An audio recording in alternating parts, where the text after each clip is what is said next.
एक छोटे से गांव में राधा नाम की एक गरीब महिला अपने बेटे राहुल के साथ रहती थी। उनका जीवन संघर्षों से भरा हुआ था, लेकिन राधा ने कभी हार नहीं मानी।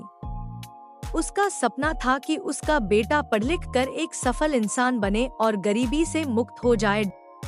राधा अनपढ़ थी, लेकिन उसने हमेशा शिक्षा का महत्व समझा और अपने बेटे को पढ़ाने के लिए दिन रात मेहनत की।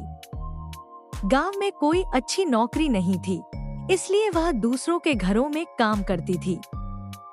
सुबह जल्दी उठकर खेतों में काम करती और फिर दिन में घर घर जाकर झाड़ू पोछा और बर्तन मांजती थी।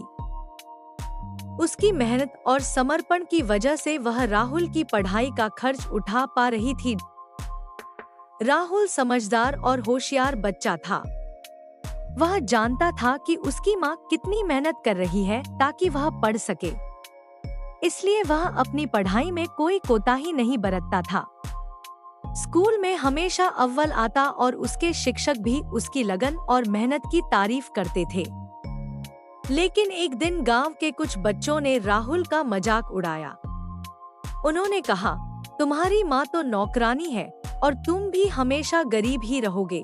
यह सुनकर राहुल का दिल टूट गया। वह उदास हो गया और घर आकर अपनी माँ से कहा, माँ, मैं पढ़ाई छोड़ना चाहता हूँ। लोग मेरा मजाक उड़ाते हैं कि मैं गरीब हूँ और तुम्हारी तरह मुझे भी नौकर बनना पड़ेगा। राधा ने राहुल को प्यार से गले लगाया और कहा, बेटा, गरीबी कोई शाप नहीं है। यह एक स्थिति है जिसे हम अपनी मेहनत और हौसले से बदल सकते हैं।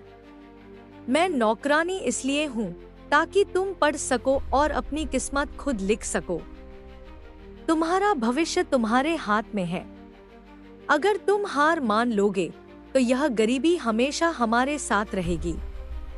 लेकिन अगर तुम पूरी लगन से पढ़ाई करोगे तो एक दिन वही लोग तुम्हारी तारीफ करेंगे जो आज तुम्हारा मजाक उड़ा रहे हैं। राहुल ने माँ की बातें ध्यान से सुनी और उससे नई ऊर्जा मिली। उसने ठान लिया कि वह अपनी माँ के सपनों को साकार करेगा और उसे गर्व महसूस कराएगा। उसने और भी ज्यादा मेहनत से पढ़ाई की और समय के साथ एक बड़ी परीक्षा में सफलता प्राप्त की। कुछ सालों बाद राहुल एक उच्च पद पर पहुंच गया।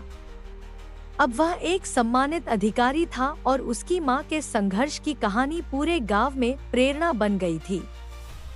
वही लोग जो कभी राहुल का मजाक उड़ाते थे, अब उसकी तारीफ करते नहीं थकते थे।